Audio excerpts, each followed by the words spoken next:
my friends? I am super excited about our guest today. Our guest is Dr. Jerri Johnson, and she comes originally from the great state of Missouri, the city of St. Louis, but she's currently living in North Dallas, Texas. I know you're going to get a lot of value out of what Dr. Johnson has to share with us today. She is a fitness enthusiast, so you'll get that vibe from her immediately, but she's also very committed to helping our young people and helping pour into the lives and making a positive impact on young people in her community. So we're super excited that she's come on the show, and I hope you enjoy the show. Thank you. No makeup, coming from working out. Oh, that's what's up. That's what's up. That goes right with the theme of what I see on your LinkedIn channel. Doing your thing, 100%. Yeah. That's good. And so I'm excited. I have the beach behind me this morning. Yeah, that's really That's what cool. I need in my life right now. Yeah, that's what's up. So you work out every day? You know what? I try to do some form of activity. Yeah. So if I'm not like in a full-blown workout, I usually do yoga or something like that, just for like active recovery. So yeah, I do try to do something every day. That's good. Because that is my stress relief and my mental health, Yeah. kind of like way of just getting things out. That's all. Real. So are you a Missourian? I am from St. Louis, but I live in Texas now. Yeah. I saw that, but I also saw your education was in St. Louis. I'm like, wait a minute, she must be from St. Louis. Yeah, I am. That's what's up. I am from St. Louis. I'm from Missouri. I'm from Kansas City, but I actually used to be a principal in St. Louis. Where?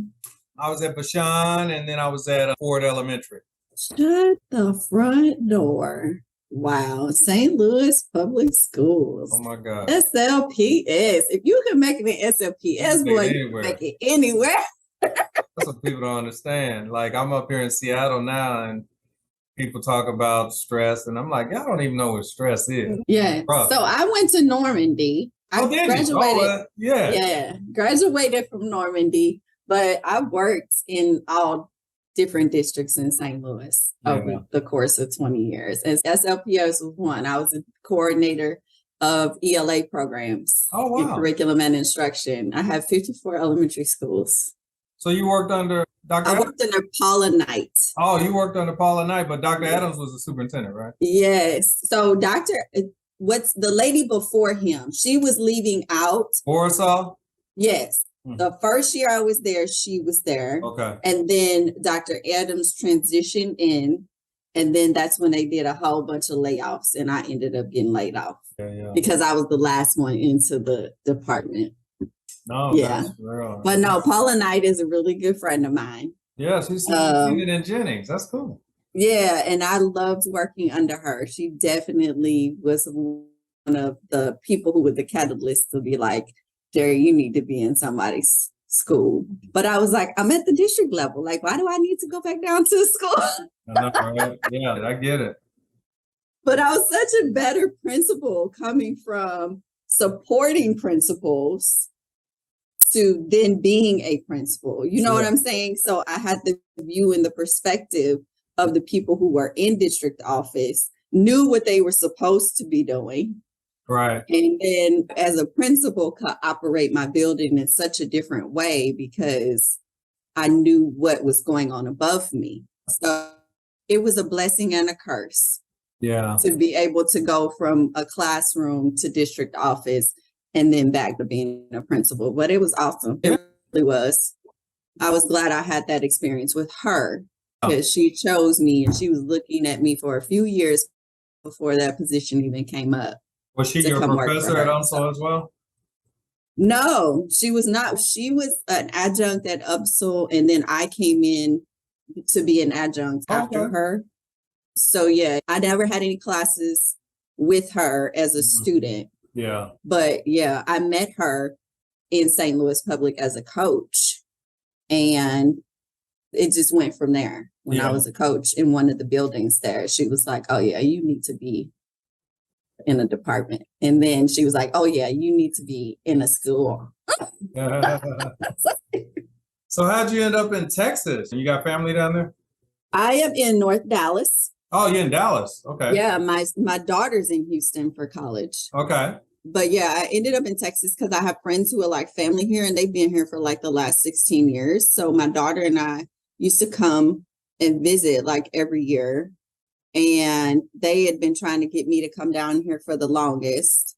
And then so I waited 10 years to leave St. Louis because my daughter wanted me to stay until she graduated high school. And she graduated 2020 during Okay. COVID. And so when she decided where she was going, I knew she wasn't going to stay in St. Louis. She had a full ride to St. Louis University and everything. And she was like, Mom, I got to go. So she ended up being in Texas. And then I ended up just moving here. I get it. And it's funny because it came down to Texas and Washington State. And yeah, I'm glad Do you like Washington? I have an uncle who lives in, I have not been to visit him in Washington. Oh, you need to go visit. You need to visit Seattle. Like Seattle's an acquired taste, like it's not for everybody. See, this is why I needed to talk to you because I'm like, I'm not in education. I'm in education, but I'm education adjacent. I'm not an administrator. Like I typically see you talking to administrators. Well, I mean, birds of a feather flock together. But I mean, I've interviewed counselors, I've interviewed teachers. Matter of fact, my last interview was with a teacher. She's actually originally from St. Louis, like you as well, and she's now in Arizona. So, Okay. So, I mean, I just interviewed her. I mean, that was the last show that I uploaded, which was earlier this week. And yeah, she's actually from, what is it? Ridner. She was in Ridner School District. Yeah. All right. And she worked there until, very similar story, until her kids graduated, and then they went to Arizona. So she followed them and went to Arizona herself. So nice. So yeah, okay. I interview all types. I interview all over the world. I've interviewed people from China, the Middle East. I actually used to work in the Middle East myself. Oh, how was that? Oh, that was awesome. Like I recommend that to everybody. Like, you talk about 2 years that changed my life. It was so good. I can see myself potentially going back. Whoa. Oh yeah, 100%. Like obviously they don't pay like a Seattle, but in terms of, you talk about total package, it's pretty similar. And the reason why I say that is because there you get paid tax free. So I was making $100,000 a year, but it was tax free. Mm-hmm. I was getting an $8,000 plus check every month. Right. They were paying for my housing. They were paying for my kids' school. They were paying for so much. Wow. Yeah. So it was like, this is awesome. But yeah. I'll be 55 in August. So I don't have much longer to do this, at least in the United States. And so for me, when I look up at around 60, I might go back because I like that. I like the travel. Like, the job itself was the job. Like, I mean, if you're going to be an educator, it's going to be the same pretty much everywhere. Everybody cares about their kids and their well-being and wanting the best for their children. So that doesn't change, but I think they respect educators more over there. Oh, absolutely. Yeah, and also the travel was awesome. I mean, in 2 years, we went to 12 different countries. Every time you look up, we were in Dubai or Oman or Bahrain. That's cool. That is so cool. It was super cool. I've been to Greece, Switzerland, Italy, India, Thailand. Been to a lot of places. The only place I didn't go, ironically enough, was Africa. And the reason why, people say, well, you're a brother, why didn't you go to the motherland? Any country that you go to gives out advisories for traveling. Yeah. And so one of the big advisories that they gave for traveling to Africa was, if you had kids under 5 years of age, don't take them to Africa because they haven't received all their vaccinations and their shots. And you don't want to take a risk of them coming down with something. And so at the time, my daughter, when we moved over there, my youngest was 3. Okay. So it just wasn't the right time. And then when she turned 5, we came back. So it was like, but we'll make it. That's definitely on my bucket list. Yeah, I don't know like when I'm going to retire now because moving to Texas kind of like took everything that I had. I get it. So I'm literally like starting over at this point. But you know what I will say is that sometimes the Lord has to strip you of things to see that you can only rely on Him. No, that's real. And yeah, and so I have taken that stance in my mind that I'm just going to rely on Him. He didn't brought me this far.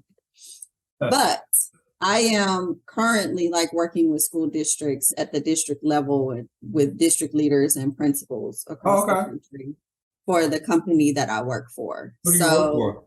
Pivot Learning was who I started working for as a consultant. Okay. And then they asked me to come on full time as a director to take on a portfolio of school districts.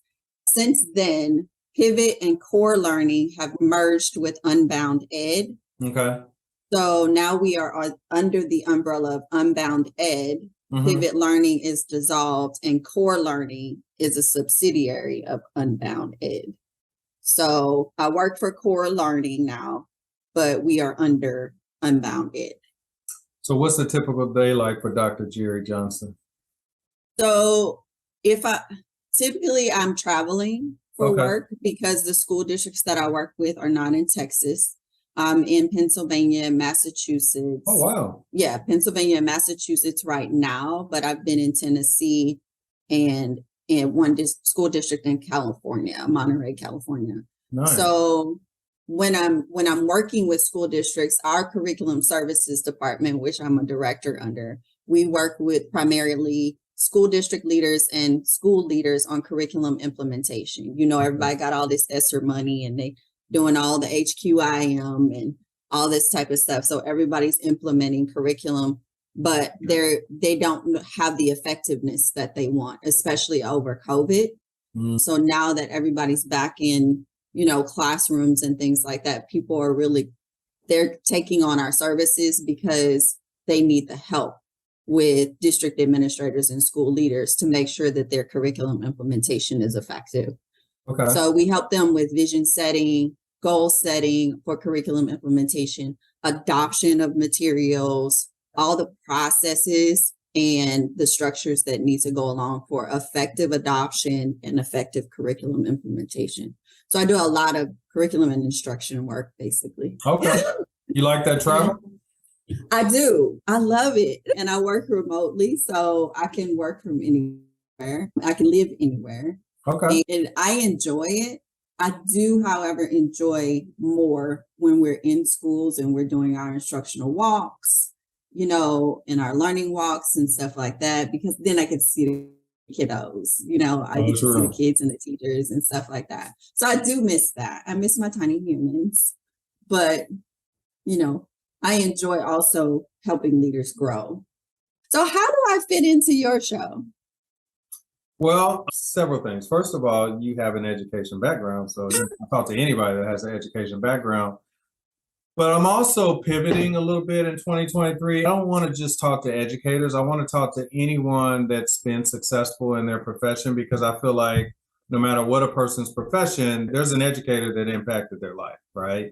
And so for me, it's like continuing to tell the story of educators and having this platform for educators, but also interviewing. I'll give you a good example. I'm working with this young lady who is a medical doctor, and I'm trying to get her on the show, and we're working it out, and she will eventually be on the show, but she'll be one of the first people that I will interview that does not have a background in K-12 education. But she's already shared with me 3 or 4 people that have profound impacts on her life as educators, administrators, that she absolutely, according to her, would not be where she is today if it weren't for them, right? And so to me, it's telling those stories as well. It's like, yeah, we're talking to a very successful medical doctor, a person of color, but also we're talking about the educators in her life that also impacted her life as well. Right. So definitely want to start sharing those stories as well, because yes, when you start talking about people of color, Black and brown people, it doesn't matter necessarily what profession you're in. I want to be able to connect that with the educators that did have an impact on your life, right? And so I think those are just as important to tell. Like even myself, yeah, I'm an educator. I've been an educator since '94, so almost 30 years. But I was well on my way to being a lawyer and would have been a lawyer. Like there is no doubt in my mind, I would have been a lawyer and would have been a successful lawyer and maybe even a judge like your sister if I had stayed on that path, but God just had other plans, right? Mhm. And so for Yeah. me, the only thing that kept me from doing that was my last year. I was only taking one class each semester to graduate, and I was subbing literally every day. And so I was like a fish in water. Nobody ever had to teach me how to manage a class, right? Right. Like I knew how to manage What is that? kids. You know what I'm saying? I don't know. Maybe it's a black or brown thing. I don't know.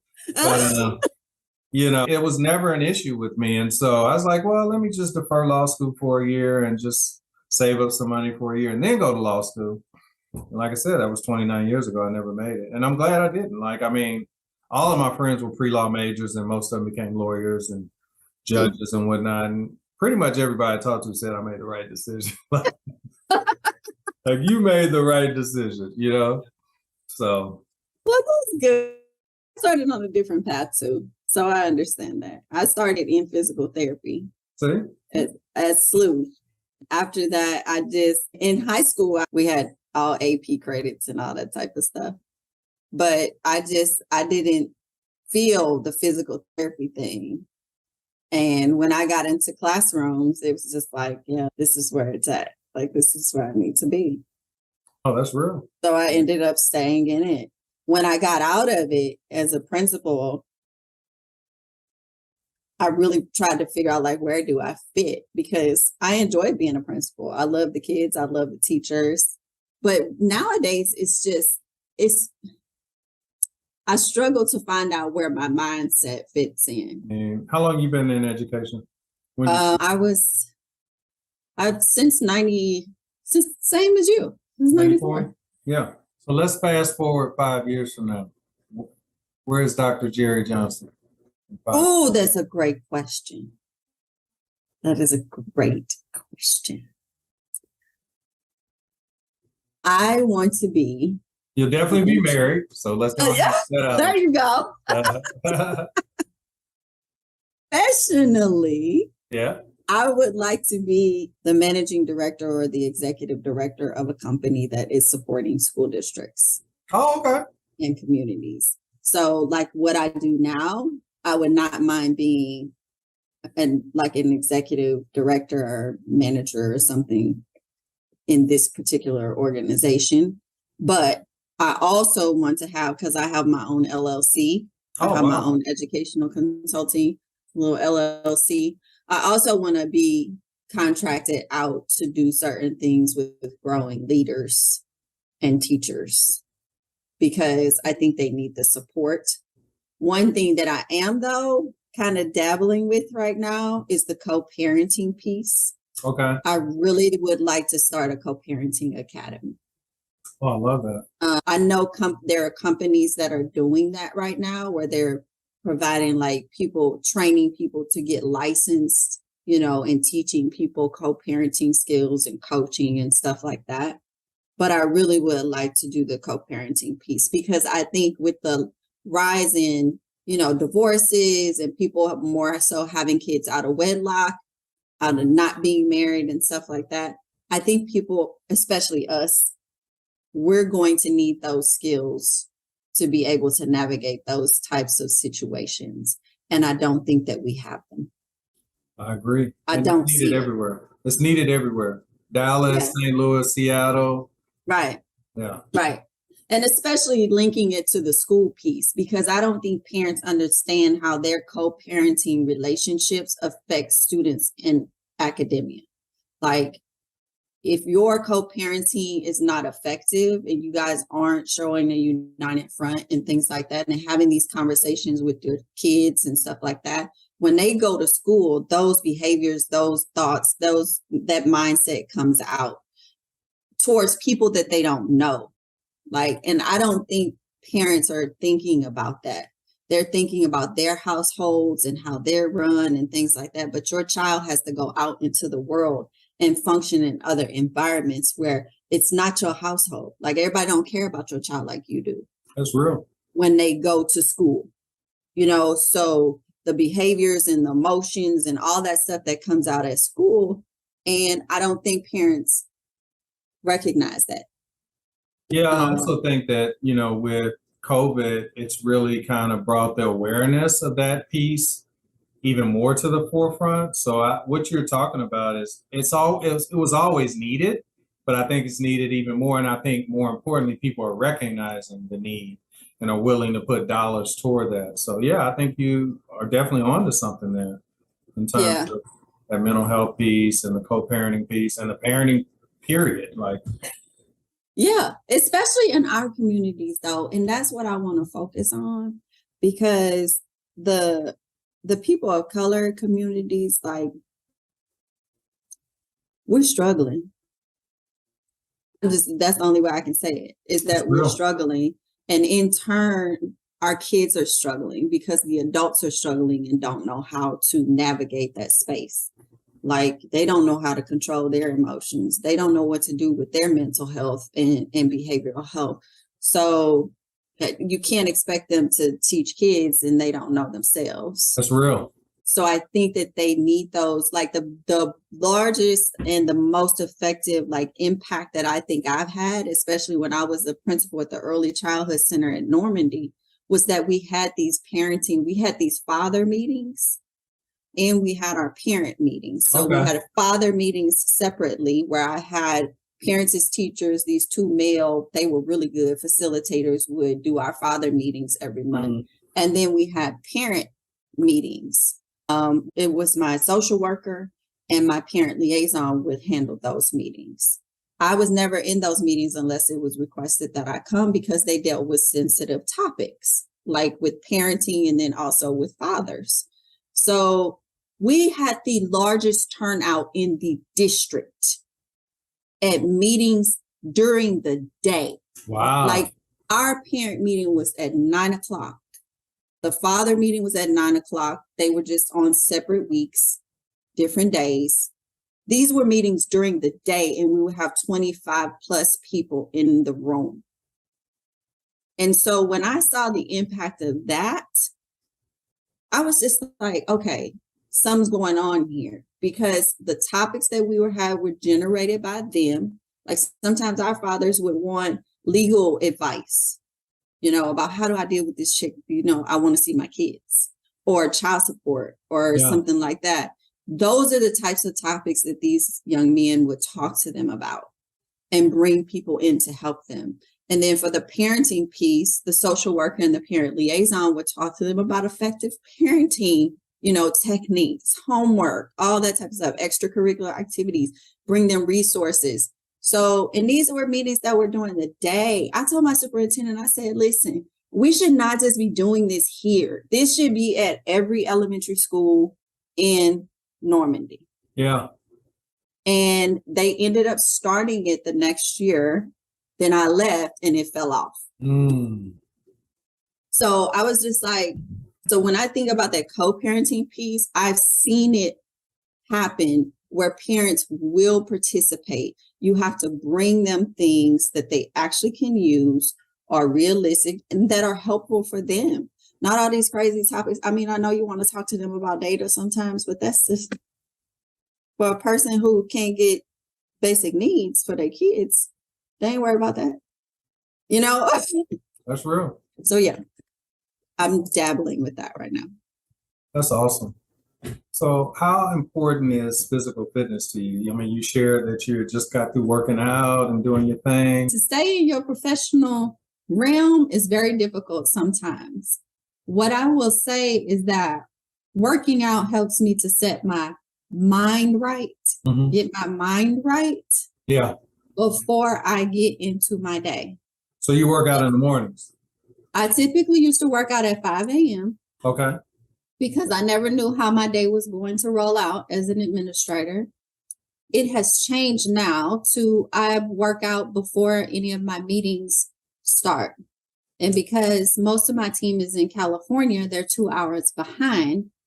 So we don't start meetings till like 10, my time, sometimes not until 11.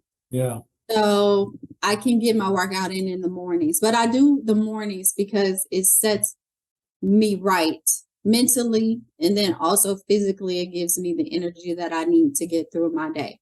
Like I'm standing at my desk right now. I don't have a seat. I Oh, don't wow. sit Okay. in a chair. I have a bouncy ball that I sit on. And if you've looked at any of my interviews, you will see me bouncing on a ball. Most Or of in the your time. car. Yeah. Right. Yeah. Exactly. Or in my car coming from the gym Yeah. or something like that. So Do you work at a commercial fitness gym or? I was at CrossFit for 12 years. And then since I moved to Texas, I have picked up CrossFit, Hot Works, Cycle Bar, and then I indoor climb every now and then. Wow. You serious? So yeah, I mean, it's fun for me. It varies my workout because it could be full body. CrossFit is functional movements, all of that. And the mindset piece and the diet piece is big at CrossFit too. So it really helped to toughen me up mentally because some of the workouts can, mess with your mental. And the minute that it gets into your mental, then the body follows, right? That's true. So it helps you to focus and know that you can push through some things and know that you can do tough shit, is what they say. So how important is diet to you? Like what's a typical day look like for you as far as food? Oh, it's extremely important because most of my life I had health issues, like I had allergies. And they turned from environmental allergies to food allergies, especially after I had my daughter. Okay. It's been many times in my life where I've had to modify what I eat, avoid a lot of things. I learned to cook very clean and I learned to eat very clean. And people wonder how I can just go now and cut out something in my diet if it doesn't make me feel right or if it has my stomach in knots and things like that. I'm very sensitive in my body now and I pay attention to the signs. A lot of people think it's just normal. Oh, I ate a sandwich and my stomach hurt. Yeah, it's from the bread, but I'm going to keep eating it. No, you shouldn't be because it's damaging your intestines every time you do that. Yeah. And then you're going to end up with gut issues. And every disease that we have starts in the gut, because that's where most of our immunity and everything starts, right? Mm-hmm. So it's very important for me to eat a certain way to fuel my body. Food is fuel for me at this point, whether it tastes good or not, but to fuel my body correctly for the workouts and the things that I need to do. And it's just for simple daily function, right? So if you don't fuel your body appropriately, how do you expect to have the energy to fulfill the purpose that the Lord has put in your life? So true. He gave you that body to take care of. And I'm at that point now where I know if it doesn't work out the way that I want it to, it's the way that he needed it to. Wow. I love it. If you had to do it all over again, would you still become a K-12 educator? Yes. Okay. I think I would. I absolutely think I would. I may not have stayed in K-12 as long, but once again, that wasn't my choice. Right. That's real. I'm in the same boat. It wasn't my choice. Like No. it was not my choice at all to stay in K-12 that long. I used to always say I will not retire from K-12. I knew that I was not going to retire from K-12. I didn't think that I was going to stay in it that long, though. I never wanted to be a principal. I never wanted to have a Ph.D. Who wants 4 degrees and all the debt that comes along with it? Oh, you know what I'm saying? Like, that's real. I didn't want any of that, but because I was in Missouri, and when you're a principal, you got to do this, you got to do this, you got to do that. A lot of people don't realize that. I just did what I needed to do to walk the path that I needed to walk. Love it. Wow, this has been great. I'm so glad I had the opportunity to connect with you. I just feel like there's greatness within you, and I don't feel like God is through with you yet by a long shot. You know what? Sometimes I get scared. Yeah. But I think that's a good place to be in, right? I'm comfortable with uncomfortable at this 100. point. Yeah. And I can sit in that discomfort and be like excited about what's coming, even though I don't know what it is. That's good. You never know. And for example, if you'd asked me 5 years ago, where are you going to be, Joseph? I would not have said Seattle, Washington. So it's a perfect example, right? Like I didn't have any connection out here, and it's been one of the best moves I've ever made. So I think if we're just open to whatever God, the universe has for us, then he can pour out the blessing. But if our fists are like this, it's hard to receive what he has for us. You know what I mean? So yes, always keep those hands open. 100%. 100%. Well, Dr. Jerri Johnson, again, I'm so grateful that you came on the show to just kind of share your journey. You are truly authentic. That's the one thing I could say about you just talking to you, that the authenticity just comes through. So does it not? Oh, it does. Yeah, I look a hot mess today. No, you are definitely a real one. And so I really appreciate you just coming on and just keeping it real and just sharing your journey. I have one more question before you leave. Can you just share with us one educator? It could be a teacher, a counselor, an administrator that has had a profound impact on your life and is responsible for getting you to the point that you are today, that had some hand in that. I know you say you went to Normandy schools and it's so many people though. Yeah. So what I will say is the teacher that had the largest impact on me, his name was Mr. Barra. Okay. He was our AP biology teacher, and he did all of our science classes, right? Mm-hmm. Mr. Barra was a quirky, Caucasian man who would stand on desks and teach and everything, to demonstrate, science. Mm-hmm. We had him for multiple classes over the years to demonstrate science. He was the ultimate, just performer. Yeah. But I will tell you, one day I walked into class. It was junior year. It was one of the hardest days of my life. And if I told you the story, you would understand. But I walked into his class and he just looked at me and he said, "You don't need to tell me what's going on. I don't even know. I don't even need to know." He put his hands on my shoulders and he said, "All I want you to know is that you're in a safe place." Wow. And that if you need somebody to talk to, I'm here. My wife's here. His wife was our history teacher. She was an Asian woman. Wow. An awesome history teacher. And so she really got me into history. My minor is history. Mm-hmm. But he said, "I just want you to be okay." And then he just walked off, taught class, all of that. Didn't say anything else. Wow. To me after that. Didn't ask if everything was okay, nothing like that in the next few classes. And he looked at me the next few classes and he just said, "You're okay now." Wow. And I said, "Yeah, I'm okay now." And so for a teacher, how can I say it? For a teacher to see you like that, it inspired me to be that type of educator, to want to see people. You know what I'm saying?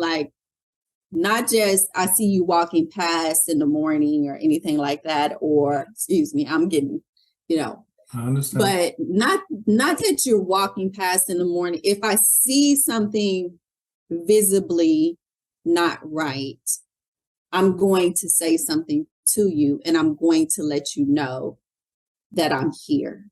Yeah. Whether you want to talk to me or not. That's awesome. You have that option.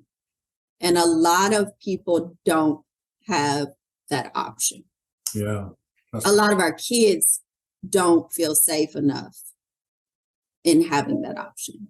That's powerful. And I did way back when, in 1990 something. We're not going to say the year. 1990 something. But yes, Mr. Bear and Mrs. Bear, those were my inspirations right there. They are the two that kicked off the spark in my wanting to connect with kids and people like that. Wow. And they were just the most odd couple. Mm-hmm. But on the other hand, they fit.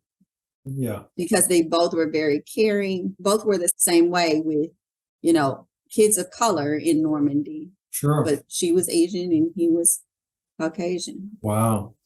And it sounds like you're paying it forward as well. So they pour into you and you pour in. Trying my best. That's what's up. Trying my best. That's cool. Well, again, Dr. Johnson, I want to thank you for coming on the show. But before you leave, can you just share some parting words of wisdom with us? Tell us how we can keep connected with you. We definitely stay connected. Love your videos on LinkedIn. That's the best way to get in touch with me is LinkedIn. Actually, I'm not a true social media person. Yeah. So LinkedIn is the best way. And I do have a website from thedeskofthedoctor.com. Oh, okay. So people can reach me on there, click the link and connect with me if they wanted to. But parting words, I guess, with everything that's gone on with me in the past couple of years, literally today is my 2-year anniversary of moving to Texas. Okay. So this is kind of serendipitous, and it hasn't been easy. It hasn't been an easy transition. But I will say that everything happens for a reason. And I'm sure people have heard that before. But when you think about it, even the tough times serve a purpose. Sure. And if you're reflective enough in how you are and who you are, I think that you can find the magic in it. It's very hard to do sometimes, but it's definitely necessary and it's definitely possible. I love it. The magic does exist. It does. It does. Yeah. And I think, I hate to quote a rapper, T.I., but that which don't kill you should make you stronger. So, It should. Exactly. Nothing wrong with T.I. Nothing wrong with T.I. Yeah, and Tiny. So definitely appreciate you, my friend. I feel like this has been awesome. Yeah, it's been great. And I don't want this to be the last time that we connect. Just want to definitely, I feel like iron sharpens iron. And anytime I meet someone that I feel like has the same vibration, same energy, I like to keep connected. So it's really great to connect with you. And I wish you all the best. And let's keep in touch.